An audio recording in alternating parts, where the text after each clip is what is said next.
Esse instituto que eu vou trazer aqui é um instituto sério. E por isso que eu pedi autorização para divulgar aqui para vocês os números deles. O instituto é o IBESP. E olha que interessante essa pesquisa, tá? Em primeiro lugar, eles pegam aqui, o Lula tem 17,7% de ótimo, de pessoas ótimas, que estão dizendo que o governo está ótimo, e é bom porque a gente sabe o percentual da população que sofre de algum tipo de retardo mental. Tem 14,7% pessoas que acham que é bom, 21,7% que acham que é regular, aí você tem ruim e o péssimo com 8,8% e 36,6%. E aí é muito interessante que eles fazem um estudo específico que tenta entender o posicionamento tendencial dos entrevistados para ver o pessoal que avalia como regular. Mas, de um modo geral, você tem 31,4% de aprovação e 44,8% de reprovação. Agora, o que é interessante a gente observar é a tendência, o que aconteceu. Né? Então você teve aqui, no final do ano, primeiro ano, você teve o Lula já assumiu com uma reprovação muito alta. Tá? Esse número aqui não é nem de quando ele assumiu, é de setembro, mas ele já estava com a reprovação muito alta, 45% de reprovação e muito alto.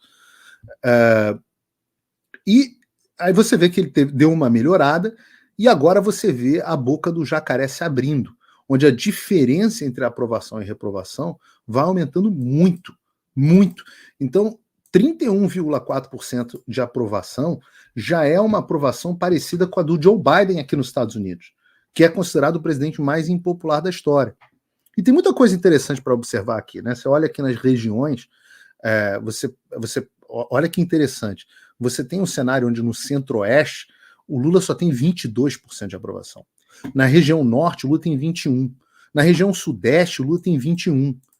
Então, por incrível que pareça, na região sul, ele tem 32%, mas ainda assim é um patamar muito baixo. E é por isso que você não encontra no seu entorno onde estão as pessoas que aprovam o governo Lula.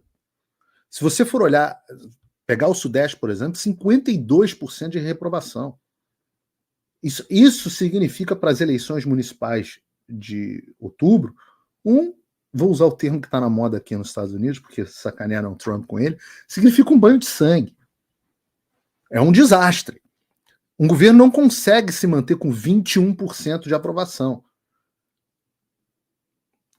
E é por isso que as pessoas começam a entrar, por isso que o governo começa a entrar em pânico, por isso que você conhece pouca gente que apoia o Lula, que aprova o Lula, que aprova o governo do Lula, mas quando você vai no Nordeste e conversem com as pessoas do Nordeste, as pessoas que estão no Nordeste aqui no chat podem se manifestar. Elas sabem que a situação lá é diferente. 54,7% de aprovação.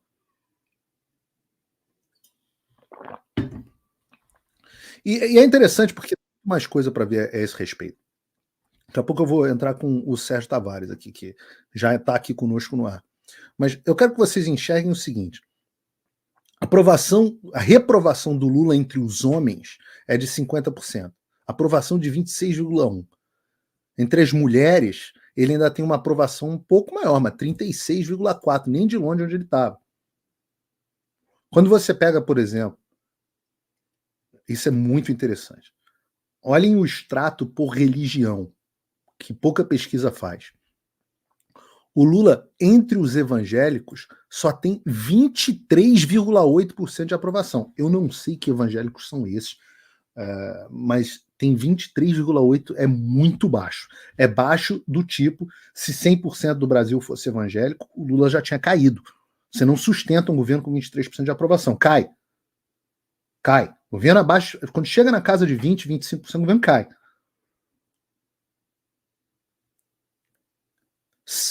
Entre os católicos, a aprovação também muito baixa, 28,2%. Agora, quando você entra nos outros, é que o negócio começa a ficar complicado. E aí é que você vê por que o governo é tão inimigo dos evangélicos, por que ele é tão inimigo dos cristãos. Quando o Lula diz para o pastor Silas Malafaia, o Deus dele não é o mesmo que o meu, não, realmente não. Se você vai para as outras religiões, sou um cara super tolerante, pode ter a religião que você quiser, mesmo que ela seja errada. Ela vai te condenar para o inferno, o problema é tua alma, não é meu. Mas entre as outras religiões, 60,1% apoiam o Lula. Só 31% de rejeição. E entre o ateu ou sem religião, reparem a diferença. 44% de aprovação.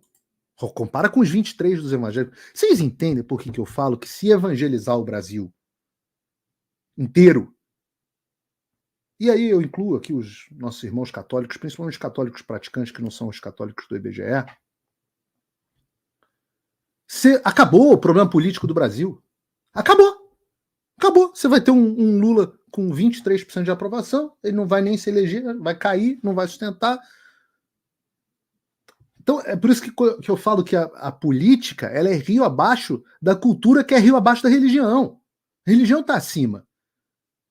Não tem nada. Pode gastar 400 milhões em publicidade.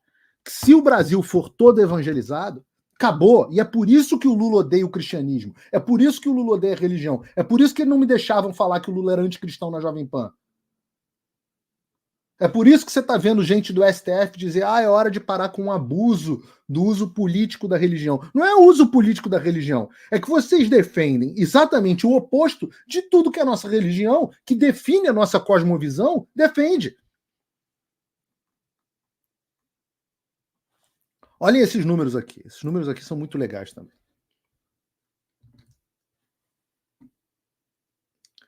Essa é a avaliação do governo dependendo de onde a pessoa se informa. E isso é a chave para conectar com a reportagem que eu abri aqui. Reparem, dentre os que se informam pelas redes sociais, a reprovação do Lula é 53,3% e a aprovação é 21,6%. Então, reparem, volto a dizer, se as pessoas se informassem apenas pelas redes sociais, o Lula já tinha caído. Tá? Quando você vem para TV, rádio, revista, olha a diferença. No rádio, você tem 45% de aprovação do Lula. Na TV, 36%. E as reprovações, no rádio até reprovação é alta, o rádio é bem polarizado, interessante isso. Mas na TV, o Lula só tem 39,5% de reprovação.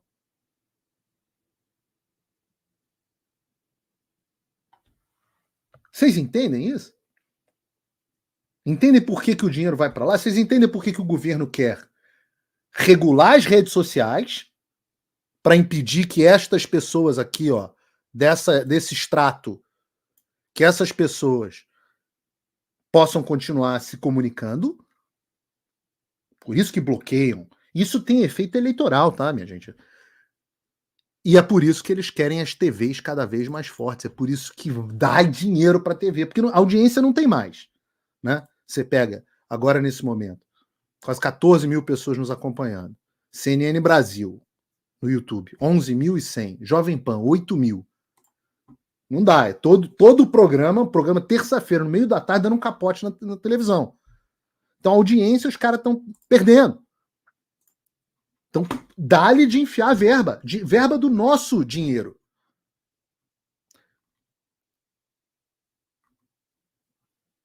Isso aqui, mais um segundo aqui, porque vale avaliar aqui. Aqui é o que as pessoas, em quem as pessoas votaram no segundo turno, tá? Baseado nos eleitores do Lula no segundo turno, ele está com 70% de aprovação. Mas tem 4,2% que já não estão aprovando, um número ainda baixo, é verdade, mas você tem 23,7% que não estão lá muito satisfeitos, estão dentro regular. E eu digo isso porque aqueles que me acompanham aqui sabem que eu não sou partidário, justamente por ter acesso a pesquisas de gente séria e por estar com os meus ouvidos abertos e estar fora da bolha e tentar combater sempre o meu viés de confirmação. Eu não sou partidário dessa tese de que o Lula não tem voto. Não teve voto, não sou partidário. Ah, Paulo, mas você então confia nas urnas? Não é isso que eu estou dizendo. Não é isso que eu estou dizendo. Eu estou dizendo que o Lula teve muito voto até por oposição ao Bolsonaro. O sentimento anti-bolsonarista era muito poderoso. E acho que muitos instrumentos foram utilizados para que o sentimento anti-Lula não pudesse ser explorado.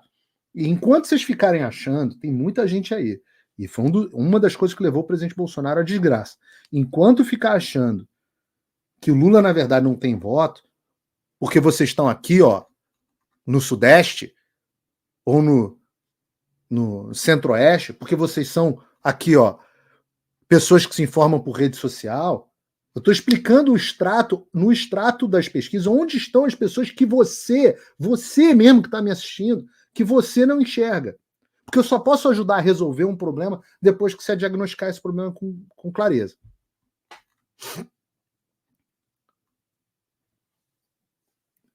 Isso aqui é muito interessante. É o Net Promoter Score, que é uma métrica criada pelo Fred Reichheld,